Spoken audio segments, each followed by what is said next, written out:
Video में हम बात करेंगे कि इंडियन पॉलिटी को एनडीए के लिए कैसे पढ़ें। दोस्तों लगातार मैं आप लोगों के लिए वीडियो लेकर आ रहा हूं और ये उसी का एक इम्पोर्टेंट पार्ट है। हालांकि देखिए, गेट का जो भी पेपर है उसमें पॉलिटी अपने आप में एक इम्पोर्टेंट रोल प्ले करता है, लेकिन एनडीए के लिए पॉलिटी पढ़ना ज़रूरी है। तो दोस्तों इस वीडियो में हम वही चर्चा करेंगे कि एनडीए के लिए पॉलिटी को कैसे पढ़ें। दोस्तों अराउंड जो है करीब अगर मैं आपसे बातचीत करूं तो 6 से कुल मिला के 6 से लेकर 12 क्वेश्चन जो है एनडीए के एग्ज़ाम में आता है लगभग, ऐसा मान सकते हैं। लेकिन कुछ प्रीवियस ईयर के ट्रेंड को देखते हुए 6 क्वेश्चन आप अराउंड लेकर चलते हैं। तो अब इस 6 क्वेश्चन का मतलब ये हुआ 24 मार्क्स, और 24 मार्क्स अपने आप में कम नहीं है। एक मार्क्स के कारण जो स्टूडेंट पीछे छूट जाता है, 24 मार्क्स बहुत ज़्यादा है। चलिए वीडियो को स्टार्ट करते हैं और इस वीडियो में हम लोग वही डिस्कस करते हैं। तो इस वीडियो को हम लोग अभी देखेंगे कि how to prepare polity for NDA, NDA के लिए पॉलिटी को कैसे पढ़ें। Okay nice. चलिए तो सबसे पहले हम लोग इस वीडियो में क्या क्या देख लेंगे, ठीक है। इस वीडियो में हम लोग जो देखेंगे दोस्तों, वो सबसे पहला होगा कि कैसे तैयारी करें और कहाँ से करें पॉलिटी की तैयारी, और ये भी कंपेयर करेंगे कि एनडीए पाथफाइंडर बढ़िया है या इंडियन पॉलिटी, मतलब दोनों के बीच में जो है गैप है उसको भी देखकर चलेंगे। और अगला है कि भाई पॉलिटी ही क्यों पढ़ें, और 5वां पॉइंट है कि क्या ये पॉलिटी पढ़ने के बाद हमारे एसएसबी में कुछ इम्पोर्टेंस रखता है या मदद करने वाला है कि नहीं। चलिए ये 5 पॉइंट हम डिस्कस करेंगे, एक एक चीज़ को हम समझने का प्रयास करते हैं। सबसे पहला पॉइंट आपके लिए हाउ, ठीक है। हाउ मतलब ये कि देखिए कैसे तैयारी करेंगे। जैसे ही कैसे तैयारी करने की बात आती है तो सबसे पहले आपके लिए मेरा सजेशन होता है कि बुक देखिए। यहाँ से आप, अगर आपके पास बहुत ज़्यादा समय है, आपके पास टाइम इनफ है, तो आप क्या कर सकते हैं, इंडियन पॉलिटी लक्ष्मीकांत सर की बुक को आप प्रेफर कर सकते हैं। मैं जूम करके दिखा देता हूँ। This is Indian polity written by Laxmikanth sir. ये इंडियन पॉलिटी और लक्ष्मीकांत सर के द्वारा लिखा गया बुक है। ये बुक आपको सबसे पहले लेना है, और बुक थोड़ा सा महंगा एक्सपेंसिव है। याद रहे ये बुक तब आपको पढ़ना है जब आपके पास समय पर्याप्त है, क्योंकि ये इसमें टॉपिक ह्यूज है और उसको डिटेल में समझाया गया है, जो कि आपको अच्छे ढंग से समझना होगा।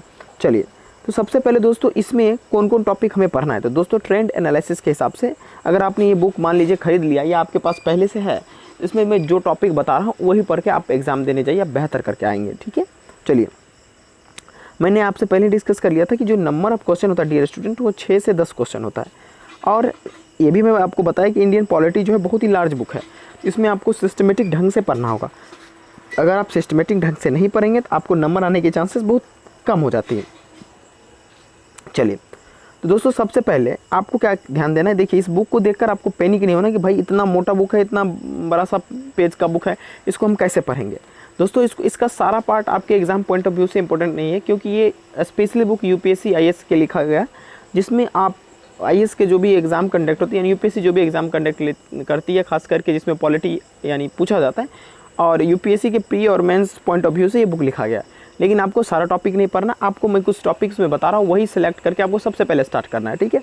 देखो मैंने ये जो टॉपिक मैंने आपको बताई वो प्रीवियस ईयर के ट्रेंड को देखते हुए मैंने बताया, जो प्रीवियस में किस तरह से क्वेश्चन को डिज़ाइन किया गया और इस साल किस तरह से क्वेश्चन को पूछा गया है। तो दोस्तों अगर आप इस बुक को खरीद लिया और पढ़ना स्टार्ट करना चाहते हैं, तो आपको सबसे पहले जो है सेंट्रल गवर्नमेंट से स्टार्ट करना चाहिए, यानी केंद्रीय जो सरकार है उससे स्टार्ट करना चाहिए। क्योंकि मैं हर बार देख रहा हूँ राष्ट्रपति, उपराष्ट्रपति और पार्लियामेंट, इन तीनों से क्वेश्चन बनता ही बनता है। तो क्यों ना हम उन टॉपिक को पढ़ ले जिससे हर साल क्वेश्चन आता है, और उसी को डिटेल में पढ़ ले ताकि हमारे लिए इंपॉर्टेंट रहेगा। चलिए सबसे पहला टॉपिक सेंट्रल गवर्नमेंट में जब आप इस बुक को खोलिएगा तो एक सेंट्रल गवर्नमेंट करके एक आपका उसका पार्ट होगा, उसमें सारे टॉपिक दिए गए होंगे, जैसे कि पहला प्रेसिडेंट, राष्ट्रपति, इनके बारे में आपको डिटेल में पढ़ना है, जैसे इनका टेन्योर क्या होता है, ये कौन लोग राष्ट्रपति के एलिजिबल होते हैं, राष्ट्रपति के इम्पीचमेंट कैसे होता है, ये सारी चीज़ें, राष्ट्रपति का वोटिंग कैसे होता है, ये पहला। दूसरा वाइस प्रेसिडेंट के बारे में, इसी है सेंट्रल गवर्नमेंट में ही है, वाइस प्रेसिडेंट के बारे में आप लोग पढ़ेंगे। तीसरा आप लोग इसी में पढ़ लेंगे प्राइम मिनिस्टर की, प्राइम मिनिस्टर की किस तरह से चयन होता है, इसे मतलब जो है काउंसिल का हेड क्यों कहा जाता है, प्राइम मिनिस्टर के एडवाइस पर ही प्रेसिडेंट को क्यों काम करते हैं, ये सब सारे जानकारी उसमें दिया गया है, ठीक है। अब सेंट्रल काउंसिल ऑफ मिनिस्टर भी आपको उसमें से पढ़ लेना है, और आपको इन सबों में जो बीबीए टॉपिक है ये, और पार्लियामेंट भी आपको पढ़ना, पार्लियामेंट इज बीबीए टॉपिक, ये आपको बहुत अच्छे ढंग से पढ़ना है, ठीक है। खास करके इसमें राज्यसभा और लोकसभा, इससे क्वेश्चन बनते ही बनते हैं, ठीक है, ये आपको ध्यान में रखना है। अब दोस्तों पार्लियामेंट आपने पढ़ लिया, और पार्लियामेंट के साथ साथ जैसे आप वाइस प्रेसिडेंट पे पढ़ेंगे, इसमें स्टार मार्क देता हूँ कि ये दोनों टॉपिक इंपॉर्टेंट है। ये सेंट्रल गवर्नमेंट से आपको पढ़ना है, और उसके बाद ये कंप्लीट होने के बाद आपको जाना है सिस्टम ऑफ गवर्नमेंट में, किसमें जाना है दोस्तों, सिस्टम ऑफ गवर्नमेंट में। दूसरा टॉपिक आपको पढ़ना है दूसरा पार्ट में दोस्तों। उसमें एक टॉपिक है इमरजेंसी प्रोविज़न, केवल और केवल उस मतलब सिस्टम ऑफ गवर्नमेंट में बहुत सारा टॉपिक है, लेकिन एक टॉपिक है इमरजेंसी प्रोविज़न, आपातकालीन जो प्रोविजंस होते हैं लगाए जाते हैं उनको पढ़ना है, उससे ज़्यादा इसमें कुछ नहीं पढ़ना, ठीक है। जितना बता रहा हूँ आपको उतना ही करना है। अब दोस्तों मूविंग टुवर्ड्स लोकल गवर्नमेंट, जो कि बहुत ज़्यादा इंपॉर्टेंट है, जिसमें पंचायती राज आता है। पंचायती राज का गठन कैसे होता है, बलवंत राय मेहता कमेटी के यहाँ, इस तरह की चीज़ उसमें दिया गया है जो आपको डिटेल में थोड़ा थोड़ा करके समझना है, ठीक है। तो आप पंचायती राज भी समझ लेंगे। बस इतना पार्ट आपको पहले शुरुआत में कुछ महीने के अंदर में ख़त्म करना है। चलिए उसके बाद आप अदर पार्ट जो है इसका बुक का आप खोज के वो पढ़ेंगे, ठीक है। देखिए आपको फंडामेंटल राइट्स बहुत ही अच्छे ढंग से पढ़ना है, फंडामेंटल राइट, ठीक है, कि भाई आर्टिकल 32 में क्या है, आर्टिकल 32 में कॉन्स्टिट्यूशनल रेमेडीज़ है, जिसमें 5 चीज़ पर चर्चा किया गया है, जैसे कि हैबिस्कस कॉर्पस, उसके बाद दोस्तों क्यू वारंटो, उसके बाद प्रोहिबिशन सेरेचरी, इस तरह से चीज़ें दोस्तों, ओके। ये सब पॉइंट जो है आपको, ये 5 पॉइंट जो है आपको क्या करना है, उसमें से देखकर समझना है, यानी कि फंडामेंटल राइट में जो भी 6 फंडामेंटल राइट है हमको वो पढ़ना है। जैसे आर्टिकल 20 के बारे में बात करूँ तो उसमें दोस्तों बहुत सारी चीज़, नो एक्स पोस्ट फैक्टो दिया गया है, ठीक है। तो मतलब 3 उसमें इंपॉर्टेंट पॉइंट दिया गया, वो सब चीज़ें जैसे नो डबल जेपडाई, ठीक है, नो सेल्फ इंक्रिमिनेशन, ये 3 सारे पॉइंट उसमें डिस्कस किया कि अगर आप पॉलिटी पढ़ेंगे तो आपको कहीं ना कहीं आइडिया होगा, नहीं पढ़े तो इसको आपको पढ़ना है। फंडामेंटल राइट पहले पढ़ना है, मौलिक अधिकार, ठीक है। उसके बाद फंडामेंटल ड्यूटीज़ हमारा क्या होना चाहिए, अगर हमको कुछ मौलिक अधिकार हो दिया जा रहा है स्टेट के द्वारा या सेंट्रल गवर्नमेंट के द्वारा, या हमारे देश में हमें कुछ जन्मसिद्ध अधिकार दिया जा रहा है, तो हमारा भी फर्ज बनता है कि हम देश की ठीक ढंग से सेवा करें और देश के प्रत्येक चीज़ को, सोवेरेनिटी, इंटीग्रिटी, सबको हम सम्मान करें। तो आपको फंडामेंटल ड्यूटी भी पढ़ना होगा, तब जाके आप आर्म फोर्सेस में जाएंगे तो आपको कुछ आइडिया रहेगा कि भाई हमारा फंडामेंटल ड्यूटी क्या है, फंडामेंटल राइट्स क्या है। उसमें मार्शल राइट भी दिए गए, आर्टिकल 33 डिस्कस किया, वो भी आप ठीक ढंग से इसमें पढ़ लेंगे तो आपको आइडिया लग जाएगा, ठीक है। और सिटीजनशिप टॉपिक आपको ढूंढ कर पढ़ना है, 3 टॉपिक पूरे में, ठीक है। और उसके बाद दोस्तों जो सबसे ज़्यादा इंपॉर्टेंट टॉपिक है, जिसमें हर साल क्वेश्चन आएगा ही आएगा, ये फिक्स है, वो अमेंडमेंट इन संविधान, यानी कॉन्स्टिट्यूशन में जो संविधान संशोधन किए जाते हैं उसको, ठीक है दोस्तों, वो आपको ठीक ढंग से पढ़ना है। इतना टॉपिक आप अपने कॉपी में नोट कर लो, जो मैंने भी बताया आपको लक्ष्मीकांत सर से इतना ही पढ़ना है। आप चाहे तो उसको ऑनलाइन भी डाउनलोड कर सकते हैं बिना पैसा वेस्ट किए हुए, मैं आपको लिंक सजेस्ट कर सकता हूँ, ठीक है। अब आपके दिमाग में आता होगा कि भाई ये आपने बता दिया, ये टॉपिक कर लो, ठीक है, लेकिन ये भी दिमाग में पॉइंट आता होगा भाई रीड कैसे करें, कैसे हम शुरुआत कर सकते हैं पढ़ना। तो देखिए जब आपको रीड करना है तो आपको 3 स्टेप में रीड करना होगा, जो मैं आपको बता रहा हूँ, ठीक है। देखिए सबसे पहला कि जब पहली बार आप उस किताब को पढ़ रहे हैं, चाहे PDF फॉर्मेट में पढ़ रहे हैं, चाहे या कोई आपका ई-पेपर हो, हार्ड कुछ भी हो, ठीक है, तो सबसे पहले आप क्या करें, सीरियस ना हो पहले बार में। हो सकता है कि इसका लैंग्वेज आपको समझ में ना आए, क्योंकि ये एक नोट्स है, ठीक है, नोट्स है, तो इसके वजह से लैंग्वेज थोड़ा सा डिफिकल्ट हो सकता है। आप चाहे हिंदी माध्यम में भी ट्राई कर सकते हैं, नो कोई प्रॉब्लम, नो कोई गल नहीं, ठीक है, लेकिन आपको इंग्लिश में ज़्यादा बेहतर होगा ट्राई करना, ठीक है।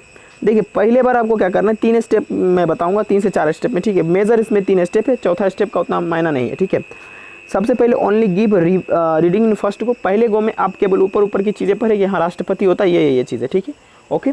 सेकेंड टाइम में आपको क्या करना है, जो भी आपको सीरियसली मतलब लग रहा है पढ़ने के बाद, जो आपको इंपॉर्टेंट लग रहा है दोस्तों, ठीक है, आप उसे मार्क करते चलेंगे, ठीक है, जो पॉइंट आपके लिए इंपॉर्टेंट है उसे मार्क करते चलेंगे सेकंड राउंड में, ठीक है, पेंसिल से। और मैंने बताया है कि नोट्स कैसे बनाना है या पेंसिल से मार्क कैसे बनाना है, ये प्रीवियसली मैं बता चुका। पेंसिल रखेंगे और उसके बाद दोस्तों आप क्या रखेंगे, एक हाईलाइटर रखेंगे। पहली बार आप रीडिंग देंगे और अगले दिन या दूसरे दिन क्या करेंगे, आप पेंसिल से उसको मार्क करेंगे, ठीक। अगर समझ में आ गया, सेकेंड जब तीसरी बार आ रहे होंगे तो आप उसको हाईलाइटर से मार्क करना। इस तरह से आप 3 बार पढ़ लेंगे और रिवीजन भी हो जाएगा आपका, ठीक है। और क्या करें, इतना करने के बाद दोस्तों जो इंपॉर्टेंट पॉइंट्स है उसको मार्क कर लिए, ये नहीं कि जो अननेसेसरी पॉइंट है उसे मार्क कर देंगे, नहीं, जो इंपॉर्टेंट पॉइंट है उसे मार्क करके चलना है। और आपको क्या करना है, अगेन एंड अगेन रिवाइज करना है, क्योंकि रिवीजन इज़ की टू सक्सेस। अगर आप सफल होना चाहते हैं तो आपको रिवीजन करना ही करना है, ठीक है। और दोस्तों चौथा पॉइंट जो है, आप क्या करें, मान लीजिए कि आपने अगर राष्ट्रपति के बारे में पढ़ा और प्रेसिडेंट को सॉल्यूशन आपने किया, ठीक है, तो आपको MCQ वो करना है, ठीक है। जितना भी टॉपिक आपने, मान लिया राष्ट्रपति आपने पढ़ा, प्रेसिडेंट, तो उस टॉपिक को आपको मतलब क्या करना है दोस्तों, MCQs वगैरह लगाना है, ठीक है। उसके बाद आपको आगे बढ़ना है। तो सबसे पहले जो भी टॉपिक आप पढ़ें उसका MCQs करें, उसके बाद आगे बढ़ें, उससे पहले आगे नहीं बढ़ें। चलिए अब हम चर्चा कर लेते हैं कि NDA पाथफाइंडर और इंडियन पॉलिटी दोनों में कौन बेहतर है, ठीक है। देखिए बेसिकली अगर मैं बात करूँ तो मैं कह सकता हूँ दोनों बुक अपने अपने जगह पे सही है, लेकिन अगर आपको टाइम कम है तो आप इंडियन पॉलिटी को प्रेफर ना करें, क्योंकि इसमें थोड़ा डिटेल वे में है। टाइम कम है तो आप पाथफाइंडर भी पढ़ के जा सकते हैं। जैसे 1 महीना बाकी है तो उसमें पाथफाइंडर सफिशेंट है, क्योंकि आप इंडियन पॉलिटी को इतने सारे टॉपिक आप नहीं कवर कर सकते 1 महीना के अंदर में। तो उस कंडीशन में आपका पाथफाइंडर बेहतर बुक है। लेकिन अगर आपके पास समय ज़्यादा है तो आप इंडियन पॉलिटी को अच्छे ढंग से पढ़ ले। इससे क्या होगा कि आपको एसएसबी में मदद मिलेगा, क्योंकि एसएसबी में जाइएगा तो कुछ पॉलिटिकल सिनेरियो होगा या पॉलिटिकल टॉपिक होगा जिसको इंक्लूड करना होगा ग्रुप डिस्कशन में, वो ईजिली कर पाएंगे। तो अगर पाथफाइंडर और पॉलिटी में कहिएगा बेस्ट कौन है, तो मैं बेस्ट तो सबसे पहले प्रेफरेंस दूंगा इंडियन पॉलिटी, क्योंकि ये तो आईएएस के द्वारा रिकमेंडेड बुक है, तो यह बेहतर होगा ही। और ये बहुत ही अच्छा बुक है, मैंने पढ़ के देखा इसे पूरा, तो मुझे बहुत अच्छा लगा।